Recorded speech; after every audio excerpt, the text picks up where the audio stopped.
दोस्तों ड्रामा से जिंदगी की पहेली एपिसोड 8 में आप देखेंगे कलसूम बेगम की जिंदगी में दिन ब दिन परेशानियां बढ़ती जा रही थी। पहले तो मुश्ताक साहिब की मौत हो गई और अब उनका घर भी सलीम ने छीन लिया। उनके पास रहने के लिए कोई जगह ना थी और ना ही उनका कोई पालने वाला था।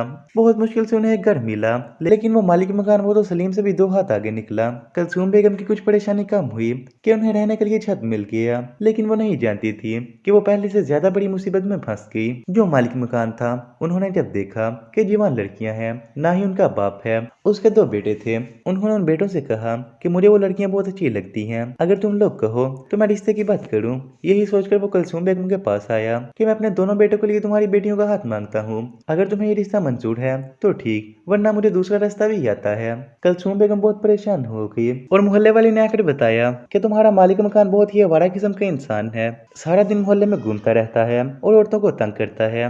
ये सुनकर कलसूम साहिब तो रोने लगी और महनाज से कहा, महनाज बेटा, हम बहुत बड़ी मुसीबत में फंस गए। आज मुझे पहली बार इस बात पर दुख हुआ कि मैं 3 बेटियों की माँ हूँ। इस पर महनाज और मलिहा साहब ने हौसला दिया, मामा परेशान ना हो, हम कोई बचिया नहीं, हम भी समझदार हैं, हम अपना अच्छा बुरा जानती हैं। ये सुनकर कलसूम साहिब की परेशानी कुछ कम हुई। इधर जब उन्होंने अपने मालिक मकान को रिश्ते से इनकार कर दिया तो उसने भी ठान ली कि अगर वो रिश्ता लेगा तो सिर्फ यहाँ से, क्योंकि उसके दोनों बेटों को ये लड़कियां बहुत पसंद आई। इसलिए अब वो कलसूम बेगम को इस कदर तंग कर देगा कि वो या तो ये घर छोड़ देगी या फिर रिश्ता दे देगी। अभी कुछ ही टाइम गुजरा था कि पुलिस कलसूम बेगम के घर आ गई।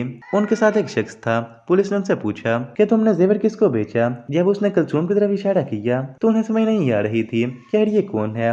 उन्होंने अपनी सफाई में बहुत कुछ कहना चाहा, लेकिन पुलिस वाले ना माने और उन्हें अपने साथ ले गए। महनाज और मलिहा, उनकी हालत तो बिल्कुल पागलों जैसी थी।